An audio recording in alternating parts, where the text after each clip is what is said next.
Alright guys, so I have taken a look at a indoor 360 cam that actually has like motion tracking, motion detection, sound detection, all this from this company, Nooie. I guess that's how it's pronounced, Nooie. And now they have an outdoor camera that I'm actually taking a look at. And first we're going to kind of go through what comes with it, and then we're going to take a look at the camera briefly. Then we're going to take a look at the app, and then we'll take a look at an example video from the actual camera as far as the recording goes and everything, so you can kind of see what that looks like. And I'll have a link below the video. If you want to check that out, you can. I've made some notes, so I'm going to refer to those because I want to make sure I give you the accurate information. Obviously the link below will give you all of that information, but just in case. So this is the camera, just in case you're curious. But what it comes with is they have this sort of little customer card. It's kind of a little incentive program of sorts, like a customer base, they're trying to build. And I think they've taken a page out of Apple's book and included a little sticker with their camera, so that's interesting. They have a little user manual here, and this will kind of walk you through everything you need to know. It also has support information if you happen to need that and you can't find it on the Amazon listing. They do have it inside of this.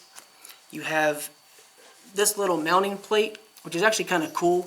It has a little spring-loaded sort of locking pin here, so you don't have to worry about losing a locking pin like you would with a fire extinguisher, for example. So that's pretty cool, little option there. And it comes with a little baggie of hardware, so I'm going to show you what that is without showing you the whole baggie, just so I don't have to dump the whole thing out here.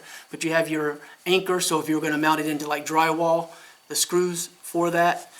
And what I really think is cool is they actually included these little cable management clips. So you have this little sort of built-in nail, and then this piece right here, and it's pretty much the perfect size. So they use this flat cable, which is kind of nice.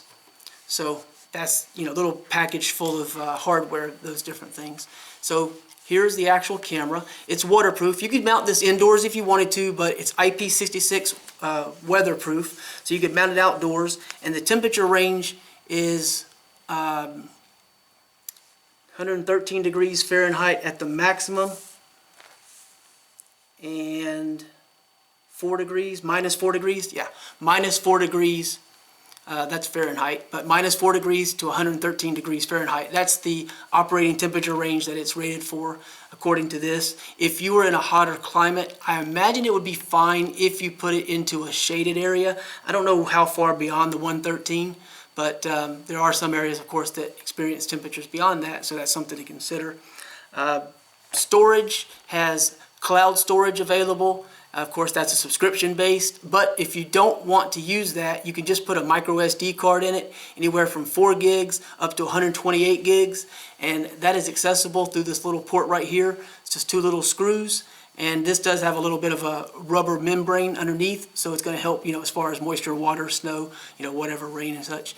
So the ingress of liquid shouldn't be a problem, but you just take those 2 little screws, pop it in like you would anything else, like you would in your phone or a camera or something like that.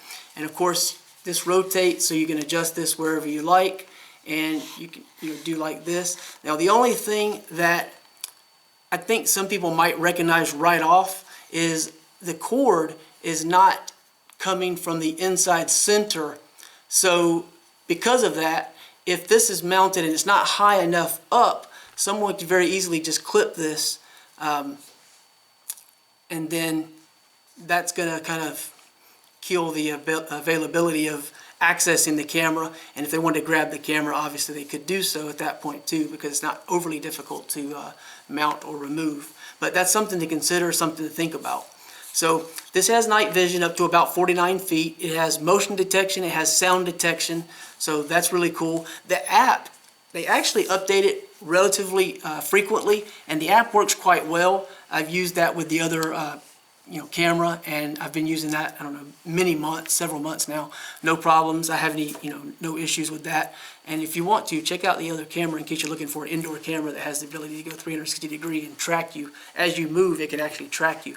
This one, physically doesn't move with the motor. You can physically move it and position it, where you feel the need to do so.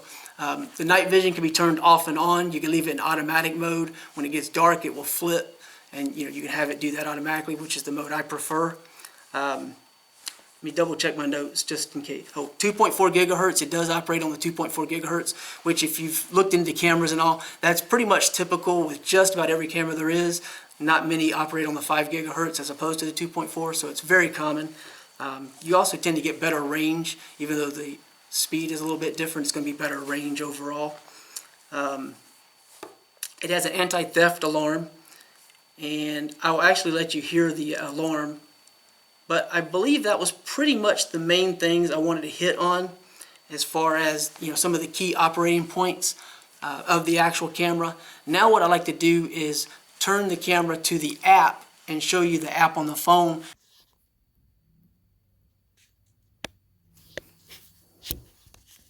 All right, so hopefully you're able to see everything that I want you to see here. Your timeline is here on the bottom. You can see, you can move that there. You have the record function, snapshot. You have a siren. You have your microphone so you can communicate two-way audio. And if I turn that on, you might get some feedback. And then here, you can unmute this. Also causes the feedback. If you turn this sideways, you can see that it just automatically expands the view, which is nice. And that, of course, that's your live view that we're looking at. You can pitch to zoom in and zoom out. You have your settings. So you can do audio recording. You can turn that off and on depending upon whether you want to do it or not. The status light on the front of the camera could be turned off and on. You can rotate the image in case you're mounting the camera in a different direction. You have the night vision, which I just prefer auto, but you can turn that off in case you don't need or don't want it. You can synchronize the time with the camera, the recordings and everything with the phone. You have your motion detection settings, so you can turn that off and on. If you turn that on, you actually have the option to change a schedule for that. You can also change the sensitivity. I don't want it triggering while we're messing with it here. Sound detection is very similar. If you turn that on, you can do the same thing with the schedule and the sensitivity, so we won't go into that. Storage is going to allow you to format your SD card, and it shows you the actual storage usage. Also, you can subscribe to cloud storage if you decide to do so. That is purely optional. Camera sharing will allow you to input an email so that you can share with someone. And then camera information is going to give you the IP address, your firmware, and it's going to allow you to name the camera, the owner of the camera, device ID, all those type things. So that is pretty simple. Firmware upgrades are very easy. And you can also remove the camera at the bottom and reset to factory defaults also at the bottom, depending upon what you want to do. Other than that, there's not a whole lot else to show. If you back out, you have your main view. You have your settings here with your profile at the top, your inbox for your system messages, your app settings, which is very sparse because there's not a lot of settings to change for the app. It's more for each of the cameras.